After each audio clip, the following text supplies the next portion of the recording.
নমস্কার বন্ধুরা, সবাই স্বাগত আমার নতুন একটি ভিডিওতে। এই ভিডিওতে তোমাদের আমি ক্লাস 11-এর যে তোমাদের আফেলি পরীক্ষা আসছে, তোমাদের আফেলি পরীক্ষায় তোমাদের শব্দ অলংকার থেকে তোমাদের কোন কোন কোশ্চেনগুলি তোমাদের অবশ্যই পড়িয়ে যেতে হবে। তোমাদের এখান থেকে তোমরা 3-এর মান আসবে 2টা, তো অবশ্যই তোমরা এখান থেকে তোমরা এগুলি দেখে যাবে। তোমাদের 4টা দেবো আমি, 4টার থেকে 2টা বা একটা অবশ্যই আসবে সেখানে পরীক্ষায়। তো তোমরা দেখো 4টা কোশ্চেন কী কী থাকতে পারে। শব্দ অলংকার কাকে বলে, উদাহরণ সব বুঝিয়ে দাও, এটা তোমরা পড়বে। একদম ছোট ভিডিও হতে চলেছে এটা, হ্যাঁ। তারপর তোমরা যমক অলংকার বলতে কী বোঝো তা উদাহরণ সহ বুঝিয়ে দাও। অনুপ্রাস অলংকার কাকে বলে, উদাহরণ দাও। বক্রোক্তি অলংকার কাকে বলে, উদাহরণ দাও। শ্লেষ অলংকার কাকে বলে, উদাহরণ দাও।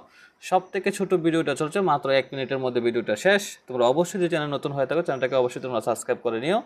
তোমাদের এখান থেকে 5টা কোশ্চেন থেকে তোমাদের পরীক্ষায় 2টা আসতে চলেছে, তোমরা অবশ্যই পড়ে নেবে। উপরে 3টা আমি স্টার মার্ক দিয়েছি, উপরে 3টা তোমরা জানো স্টার মার্ক কেন দিয়েছি। তোমরা অবশ্যই এগুলি দেখবে।